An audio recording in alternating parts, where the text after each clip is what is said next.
નમસ્કાર દર્શક મિત્રો, જનરપન ન્યૂઝમાં આપનું સ્વાગત છે। હું છું આપણો મિત્ર કંચન પરમાર। આવો સાંભળીએ આજના મુખ્ય સમાચાર।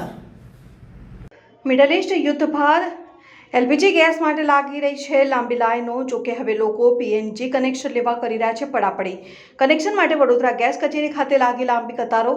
લોકો વહેલી તકે કનેક્શન લેવા માટે લગાડી રહ્યા છે લાઈનો। છેલ્લા એક મહિનામાં 6000 નવી ઇન્ક્વાયરી આવી। વહેલી તકે કનેક્શન આપવા તંત્રએ તૈયારી બતાવી। કનેક્શન સિક્યુરિટી ડિપોઝિટ મામલે સવાલ। વડોદરામાં પૂરતો પીએનજીનો પૂરતો પુરવઠો। લોકોની માંગ વધતા ટીમો વધારીને કનેક્શન આપવામાં આવી રહ્યા છે।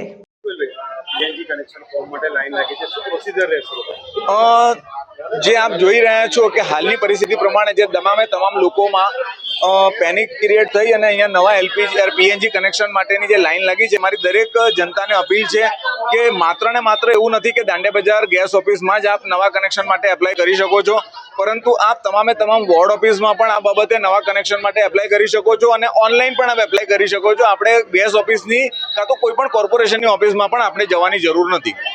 કેટલા પૈસા ભરવાના આવશે એને લઈને લોકો મૂંઝવણમાં રહી રહ્યા છે? ના, આમાં જે પેપરમાં જાહેરાત આવી છે કે ભાઈ ડિપોઝિટ ભરવામાંથી મુક્તિ છે, પરંતુ એવી કોઈ પણ સરકારશ્રી તરફથી અમારા પાસે એવી સૂચના નથી।